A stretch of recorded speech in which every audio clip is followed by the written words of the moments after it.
Assalamualaikum warahmatullahi wabarakatuh. Hai teman-teman, apa kabar hari ini? Baik ya. Di sini saya akan menjelaskan tentang materi perkembangan peserta didik, yaitu perkembangan biologis dan kognitif pada masa remaja. Pembahasan pertama adalah perkembangan biologis.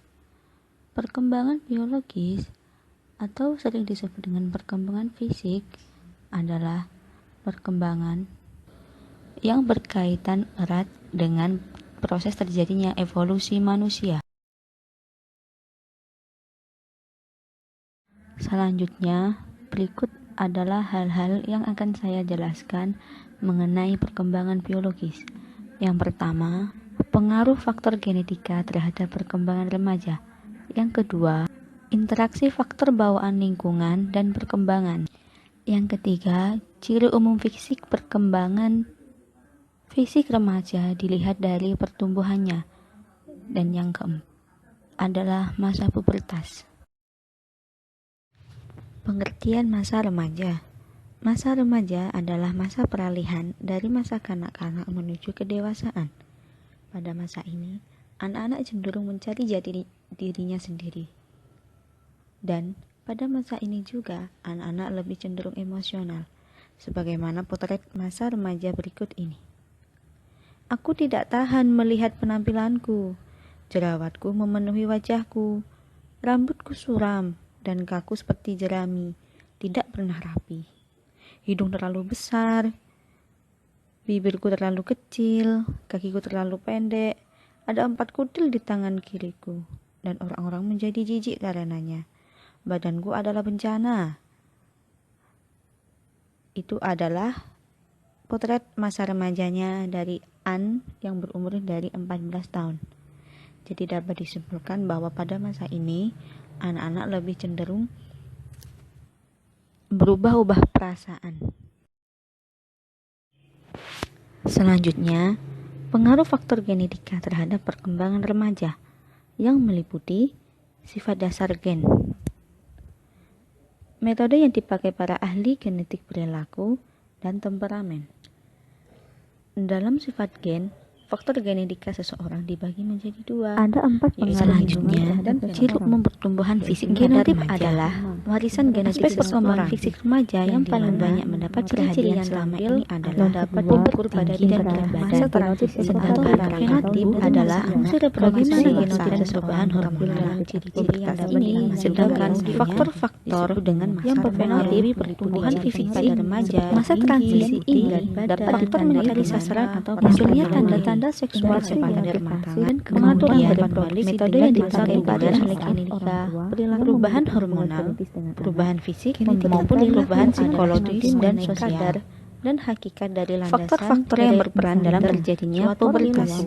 Yang pertama adalah faktor genetik, faktor massa tubuh, dan faktor mutu makanan. Perilaku ditentukan sedangkan ciri-ciri anak yang mengalami masa pubertas untuk adalah pengaruh faktor herediter pada anak tersebut, para ahli pergaulan di luar keluarganya, penelitian mengenai anak kembar atau adopsi anak tersebut dalam suatu penelitian mengenai anak kembar. Ketiga, kesamaan subjektif dan sosial diperlukan ke dalam bahasa anak sosial kembar fraternal. Yang ketiga, anak tersebut mulai meneliti hidupnya sendiri identik secara genetik. Yang keempat, anak tersebut akan mengalami sikap ketidaksenangan, tidak seimbang dalam pikiran dan hati, dan fraternal menjadi emosional secara genetis. Yang kelima, perkembangan anak laki-laki dan anak perempuan itu sedangkan dalam suatu penelitian adopsi, peneliti berusaha menemukan yang kedua perilaku, yaitu dan ciri-ciri kepribadian orientasi intelektual orang tua mereka, akan membahaskan teori perkembangan lingkungan tetangga menurut pandangan Piaget atau lebih dengan orang tua biologis mereka dan pandangan pengalaman unik remaja. Selanjutnya, perkembangan kognitif berdasarkan temperamen adalah perhubungan gaya perilaku dan cara berespon ataupun pengetahuan oleh anak pada masa remaja. Seseorang memiliki ciri khas dalam berespon berbeda-beda. Selanjutnya, teori perkembangan menjadi 2. Yang pertama yaitu pandangan Piaget tentang perkembangan kognitif. Temperamen sulit Piaget memiliki nama lengkap James Piaget. Anak yang seorang pakar psikologi dari Swiss memiliki yang hidup dari tahun 1896 sampai 1980.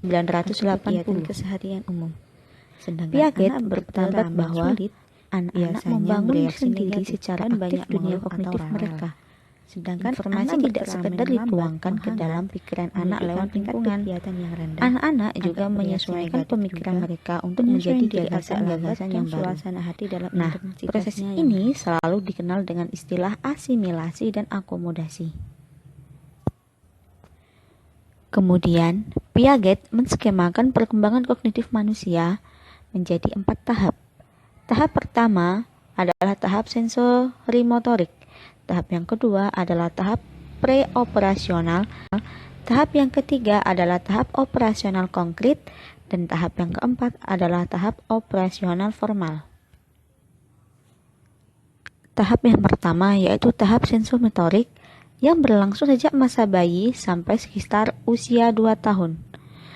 Tahap pertama dalam teori ini, bayi membangun pemahamannya akan dunia dengan mengkoordinasikan pengalaman indrawinya dengan gerakan fisik motorik sehingga disebut dengan sensorimotor.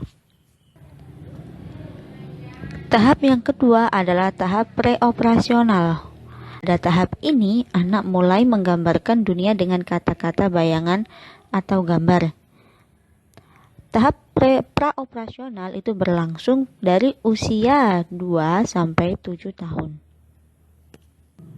Yang ketiga, tahap operasional konkret. Menurut Piaget, operasi konkret adalah aktivitas mental yang difokuskan pada objek-objek atau peristiwa-peristiwa nyata atau konkret yang dapat diukur. Dan yang keempat adalah tahap operasional formal.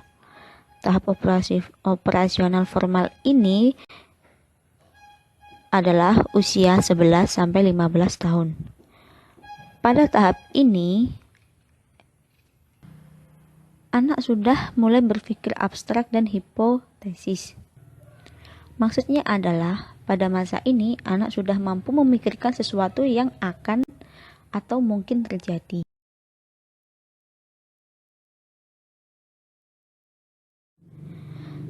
Kedua, pandangan Brunner tentang perkembangan kognitif. Menurut teori Brunner, peserta didik berpikir dan mencipta melalui inquiry dan peran-peran yang dimainkan dalam pembelajaran. Proses belajar lebih dari sekedar menghasilkan informasi.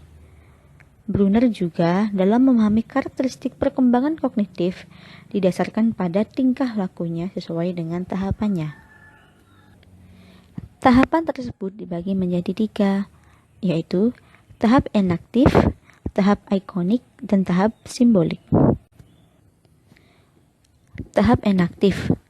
Pada tahap ini, pengetahuan diperoleh melalui respon-respon motorik. Anak mulai memahami lingkungannya melalui gerakan ataupun aksi. Kemudian tahap ikonik.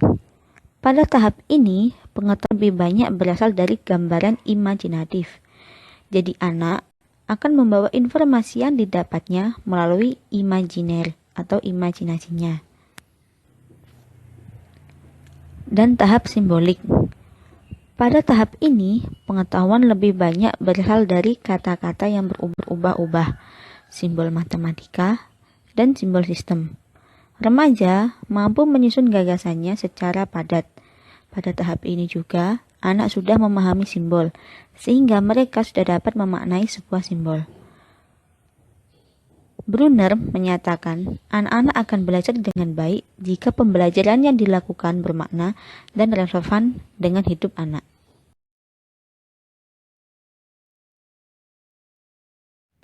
Itu tadi adalah pembahasan yang dapat saya sampaikan tentang perkembangan biologis dan kognitif pada masa remaja. Semoga dari penjelasan ini dapat membantu kalian semua yang mendengarkan.